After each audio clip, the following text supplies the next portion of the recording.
Good morning, good afternoon, and good evening, ladies and gentlemen, and welcome back to another video on the channel. This time we are going hard with some tutorials because I actually like showing off some of this stuff. So while my past self gets his photo editing stuff together and picks out the photos that we want to edit, for this whole tutorial, I'm going to show you how to age up and make your photos look vintage. It's very simple, and it's only going to take about 5 actual minutes of this video, and I'll explain all that good stuff later. But one of the main things that you are going to need, it's only about 3 or 4 or 5, or just 5. One of the main things that you're going to need is a photo editing software of your choice. I am using Photoshop CC 2019 right now. You should be able to use any other photo editing software that has a brush set and variable layers and all that good stuff. So yeah. The second thing that you're going to need is paper. Alright, okay, so one of the first ways that you can actually make a paper texture is by simply taking a picture of the paper texture like this. This is actually fun and kind of cool, but that's not the aim that we're going for. So I got two pieces of paper, and I'm just gonna do this. Oh, poor little sheet of paper. They had a family who's about to get destroyed. Anyway, so now we actually have a very heavily textured sheet of paper. This is all you really need to do. So now, do this again. Well, not really do it again. To take a picture of this.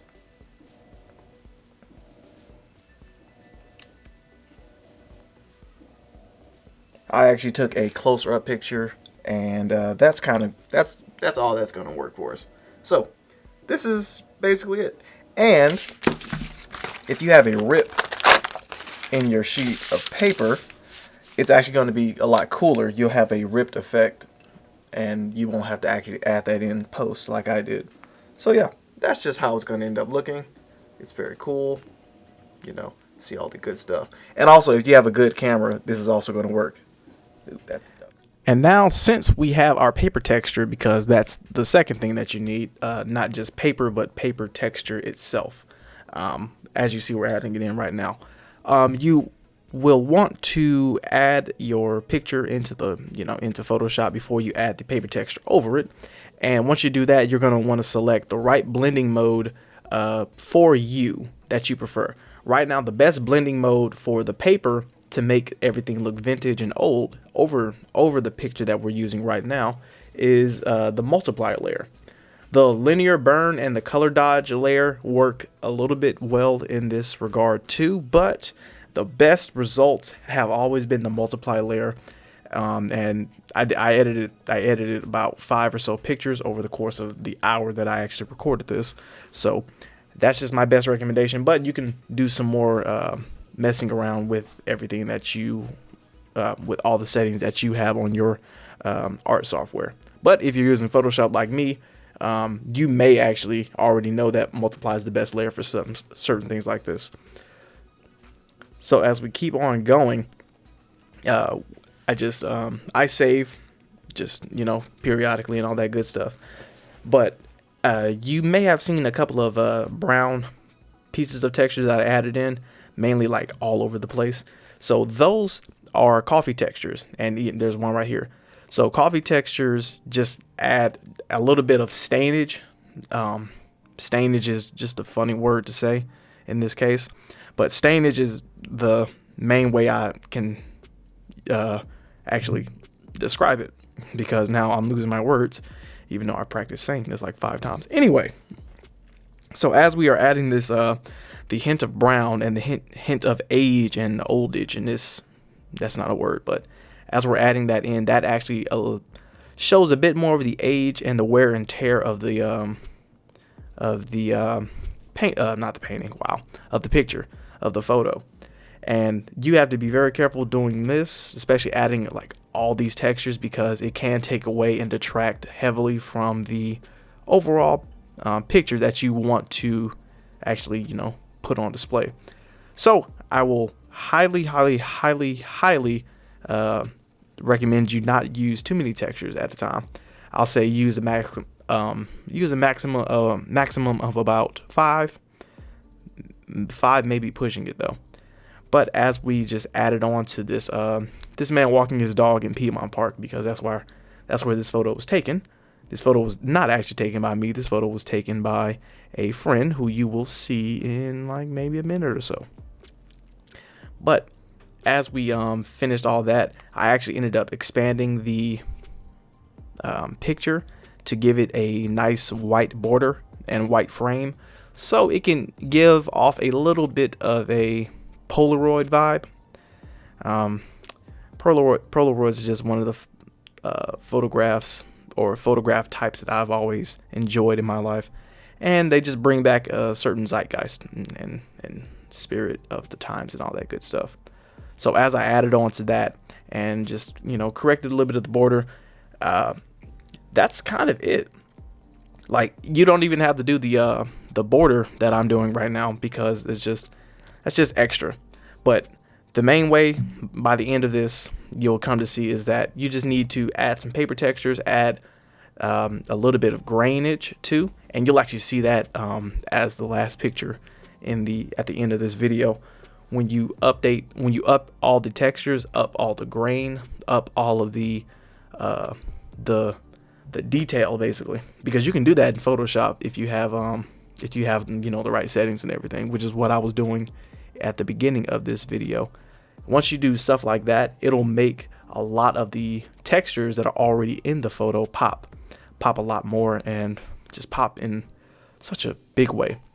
So I'm actually signing this picture now, and this is the end of the first half of the tutorial.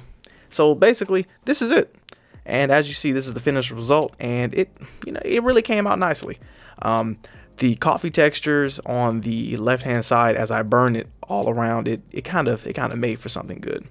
But as we move on to the next one, this is a picture of my friend Cameron, who again took the picture beforehand, and I just really liked the picture, so I just decided to edit it and all that good stuff.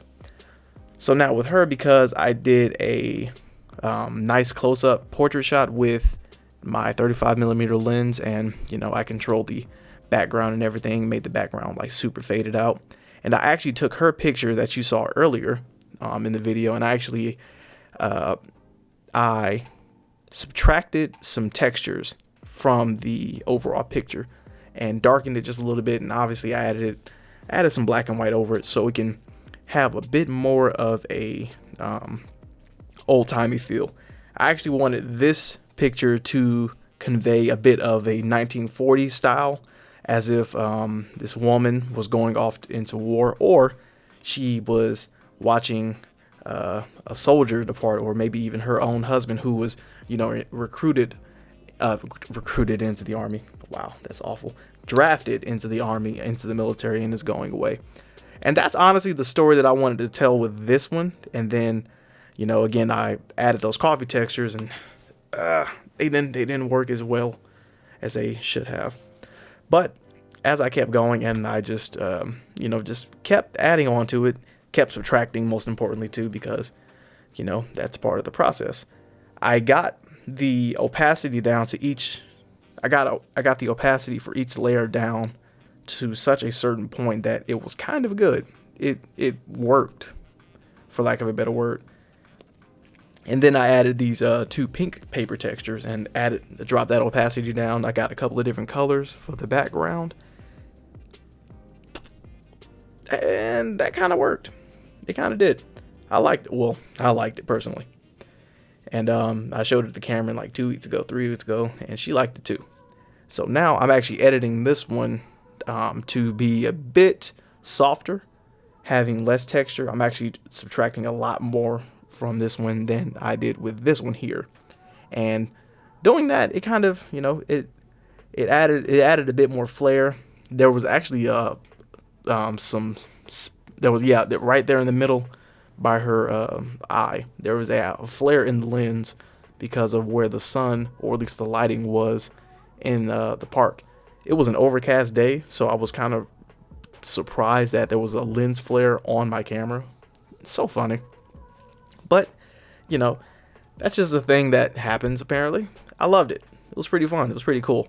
So as I kept just adding on to that one, it kind of told the exact same story. And then, you know, added more coffee textures. I wanted to add that particular stain texture just to see how it works, how it came out to be. And I liked it. Honestly. Not much else I can really say. It was interesting, you know? Very interesting. But that kind of oh yeah, I did try to add those pink backgrounds. Kind of worked. But you know, that's how that works. That's how that went. And this is actually the final one for that. I actually just decided to take away from those backgrounds, and you know, just subtract a bit of color. And this is just a little slideshow, but I really enjoyed this. The next couple, including this one here, these are some family members that I did the next day. The date is kind of wrong, but these family members, they sat down a little bit. That's Philip, that's my Aunt Marilyn, and then the next guy is going to be my Uncle Kermit. He is my favorite picture, so we're going to see him in like a couple of seconds. But with that being said, I really loved his picture, and it was awesome. I really liked the textures that I brought out, and bringing out all the textures the way that I did in Photoshop was pretty interesting. There's a lot to say about this one, but you know, I'll leave it at that. So with that being said, everyone, I want to thank you all for watching, and you know, I hope you all learned a little bit about how to edit photos and all that good stuff, because I learned how to do all this in about 15 minutes or so. So I'm kind of on time for teaching and, you know, all that good stuff. So with that being said, tell me what photo you liked in the comments below if you made it this far. And most importantly, like this video and subscribe for a couple of more, because this is going to be very fun in the future. I don't know when I'm going to do more, but I'm going to do more definitely. So with all that being said, until next time, I will catch you all later.